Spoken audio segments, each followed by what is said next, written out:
Mimi naitwa Eliud Kasimu, ni mwamuzi wa volleyball, lakini pia ni mjumbe wa chama cha volleyball mkoa wa Lindi. Kwanza kabisa nizipongeze halmashauri zote za mkoa wa Lindi kwa kuleta timu. Hii miaka ya karibuni wilaya zote zimejitahidi kuleta timu. Maana mwanzoni ulikuwa unaweza wakawa wanakuja na timu moja za boys.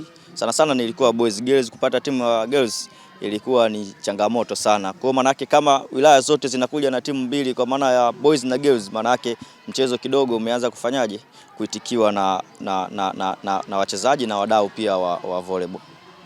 Okay, mashindano umeonaje tangu ameanza kufanyika umeseta mpaka yameisha?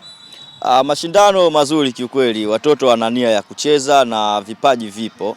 Japokuwa kwa wasichana sio sana, kuna changamoto kidogo, lakini kwa upande wa boys hakuna mashaka, vijana wapo, wamepambana, mwenye bahati yake ya kuchaguliwa basi atachaguliwa. Lakini mashindano kiukweli yalikuwa yana ushindani, japokuwa Mtama amedominate kidogo kuanzia mwaka jana, mwaka huu kidogo anaonekana yuko bingwa, lakini hata timu zingine pia anachukua ubingwa lakini achukui kizembe. Mashindano kiukweli yalikuwa mazuri. Yeah.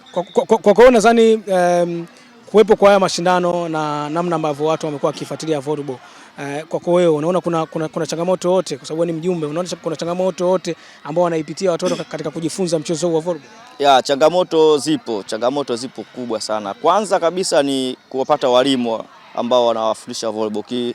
Ukijaribu kuwaulizia wanafunzi wengi kwamba mnafanya mazoezi, watakwambia hapana. Mnafanya mazoezi mtafanya, au wanafundishwa na mwalimu ambaye si kocha rasmi wa volleyball. Aidha tu anafundisha football, anajua michezo basi wanafundisha, lakini sio professional wa volleyball.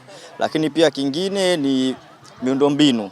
Kwa mkoa wa Lindi kiukweli miundombinu hii ni kwa michezo yote, lakini kwa kuwa nazungumzia volleyball, lakini kwa mkoa wa Lindi swala la viwanja hii nayo imekuwa ni changamoto sana. Hiki kiwanja tunachochezea ukisema tukikague ni changamoto, akistahili kuchezewa volleyball, lakini kwa kuwa hatuna jinsi basi tunachezea tu, kwa kuwa ndo maisha yetu, tunaipenda volleyball, basi tutaamua tucheze tu ili vijana waoneshe vipaji vyao. Pengine sasa wewe ni kiongozi wa mchezo wa volleyball, mnafanyaje kuhakikisha kwamba mchezo wa volleyball unakuwa kutoka hapa ulipo ndani ya mkoa huu wa Lindi? Sisi kama wadau wa volleyball na viongozi, kwanza kwa kushirikiana na kiongozi mwenzangu Bwana Po, huwa tuna program ambayo ya kutembelea kila wilaya.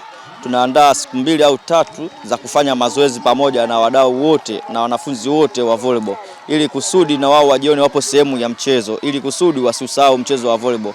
Kwa hiyo huwa tuna programu ya kuzunguka mkoa wa Lindi na wilaya zake zote kwa ajili ya kuwa boost fulani hivi ili wasijisahau. Sasa hapa nisitize zaidi, manake kunakuwa na gharama kadhaa, hivyo tunawakaribisha wadau wote wa volleyball. Kama kuna makocha, wapenzi wa volleyball, basi wajitokeze kusudi tuweze kuwasupport hawa vijana ili tutengeneze generation zingine zinazokuja, ili mkoa wetu wa volleyball tunapoenda, mkoa wetu wa Lindi tunapoenda kwenye mashindano ya kitaifa, basi na sisi siku moja tuwe kama mabingwa wa kitaifa.